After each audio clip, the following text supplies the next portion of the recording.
This video covers the years 1790 to 1840. Only the name of the head of household was listed in these records, except for a special circumstance in 1840. Tick marks were given in the different age ranges for all other people in the household. 1790 was the first census taken. It doesn't give us much information for birth. For the males older than 16, their age can be estimated to be before 1774. For male children listed as under 16, their birth can be estimated between 1774 and 1790.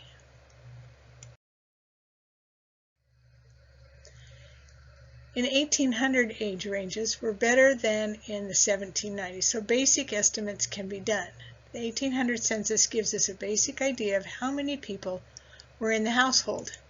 Here are the estimates for the ages for males and females.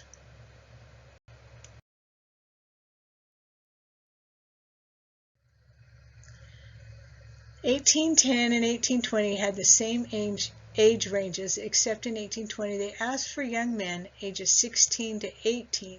This was to find out how many young men they had for potential military service. These men were counted twice, as they were also counted in the 16 to 25 age range. The females did not have this extra age range. Be careful not to count those young men twice. You can get a little closer on estimating their ages than the previous two censuses. The estimated age range can be seen below for 1810 and then for 1820.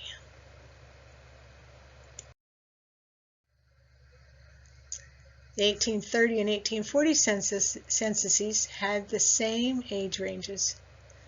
Below are the estimated years of birth for those counted in the individual age ranges. The first row is for 1830 and the second row is for 1840. The 1840 has a bonus section that many people miss. Each household has 2 pages of information. If one of the people in the household served in the military, their name and age will be given on the second page. Here are a few examples. Most of these people are not the head of the household, so you get a name and an age.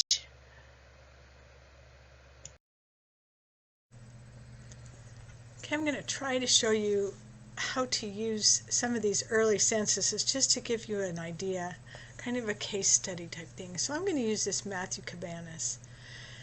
So under the sources, I have him in 1820. I already found him in there, and I've already put this information in. If you look at this source, I wrote down what it said on the census. I went to you can view the census, and I went in there and looked at it.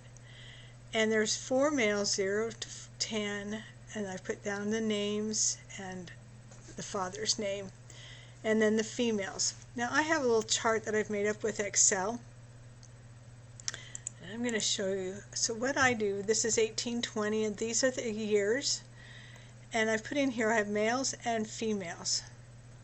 So I have 4 females that are 0 to 9 years old, because it actually says 0 to 10, and then on the next one 10 to 15, but it's 0 and under 10 is what it really means. So I've got these years in here, and I put the 4 sons. So let me get out of here. Let me go back to the details. Let's go to the children so you can kind of see this. So here's Matthew and his wife Martha, and these are the children that we're going to be dealing with. So again, here's my little chart that I've made up. I have this on my website, Find Family Records, under the 1820 census if you want to download this. So here's John, and he was born 1820. And I have James, he was born 1819. Matthew, 1818. Maria was born 1815. And William, 1812. And Mary was 1811. And then I have Lucy that was 1809, so she ends up in this age range, and Sarah. So we can see here how easily this family, that this is the correct family because it's matching up. Now somebody else has done some research on this, and these dates sometimes are not right, but it gives you a basic idea. And then you come down and Martha was born 1784, so she falls into this range, and notice that there was one female in that range. And then we have Matthew, and he falls in the 45 plus, and he was born 1761. So that helps you if you look at that. Let's go back here and look at the actual document so you can kind of get an idea.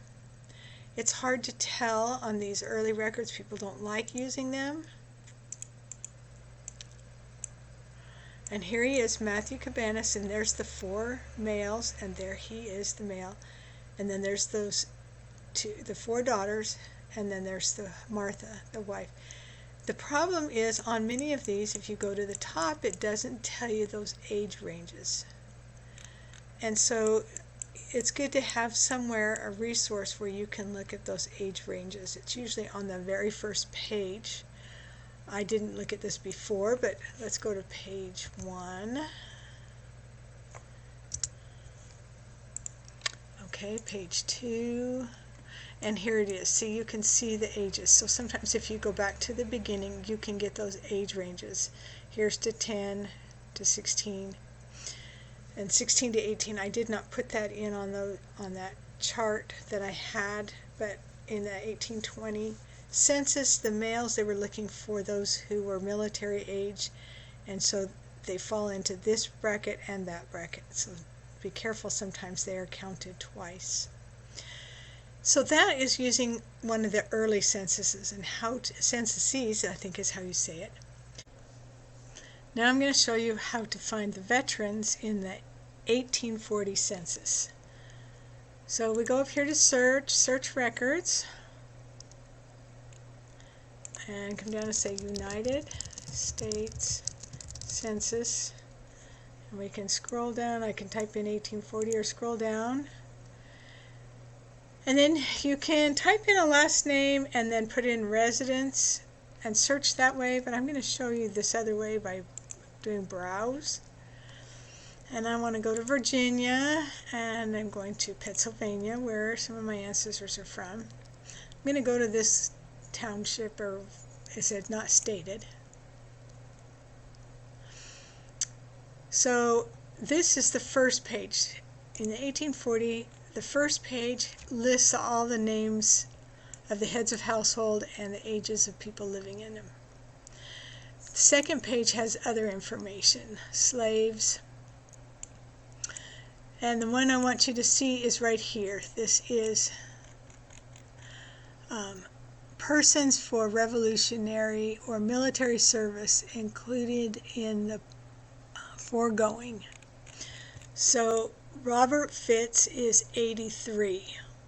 He happens to be on line 12. If we go back here, here's Tandy W. Fitz, and if you look, we have a male that's between 80 and 90. That is Robert Fitz. That's on the next page. So we didn't have Robert on the first page, so you get his name and his age. This is absolutely wonderful information, and he is most likely the father of Tandy. I am going to go to page 36. I've looked at this before. And here's Jennings Thompson. This is my relative. He's 78. Now in his case, if we go to the page before, he is listed as Jennings Thompson, so he is the head of the household. We see he has a male living with him and a young child and another female. So it's probably one, either his daughter or son living with him, and they have a child. But he is the head of household. And then we notice above we have Samuel W. Thompson, probably related to Jennings Thompson, probably another son. Anyways, that's all you have to do to search for those veterans. They're not going to be listed. If I type up Thompson, Jennings happens to come up because he's head of household, but Robert would not come up. But if you have a name, you can type in the last name and then search for each of those head of households, and then search the second page to see if there's a veteran living in their home. I hope that helps. Happy hunting!